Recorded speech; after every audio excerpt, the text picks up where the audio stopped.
জমে উঠেছে নারায়ণগঞ্জ সদর আসনের নির্বাচনী প্রচারণা। সেখানে প্রতিদ্বন্দ্বিতা করছেন বিএনপি, জামায়াতে ইসলামী ও জাতীয় নাগরিক পার্টি এনসিপির প্রার্থীরা। তাদের মধ্যে কেউ প্রতিশ্রুতি দিচ্ছেন নগর উন্নয়নের, আবার কেউ বলছেন সকলের সহযোগিতায় গড়া হবে নতুন নারায়ণগঞ্জ। রিপোর্ট ঐশী গোস্বামী প্রমার। ভূমিকম্প সহনীয় মোস্ট ডিউরেবল দেশের প্রথম থার্মেক্স রড সালাম স্টিল। সালাম স্টিল বোঝে ডিউরেবিলিটি। সালাম স্টিল, মোস্ট ডিউরেবল স্টিল।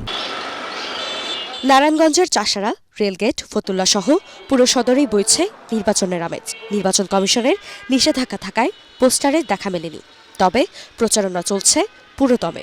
সালাম স্টিল ভোটার গাড়ি নিয়ে আমরা ঘুরে দেখেছি বিএনপি, জামাত, এনসিপির প্রার্থী, কর্মী ও সমর্থকদের সরব প্রচারণা। নারায়ণগঞ্জবাসীরা জানান, জেলাকে মাদক সন্ত্রাসমুক্ত রাখবে এমন প্রার্থীকেই ভোট দেবেন তারা।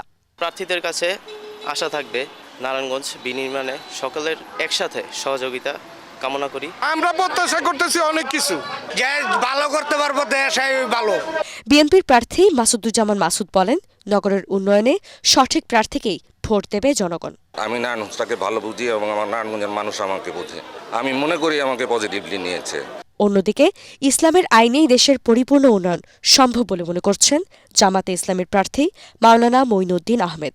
যদি দেশে আল্লাহর আইন থাকে, সৎ লোকের শাসন থাকে, তাহলে দেশে সরকারি যে বরাদ্দ যেটা থাকে যেই কাজের জন্য, যে সেই বরাদ্দের টাকাটা ওই কাজে খরচ হয়, তাহলে অটোমেটিকলি দেশের সব ক্ষেত্রে উন্নয়ন হবে।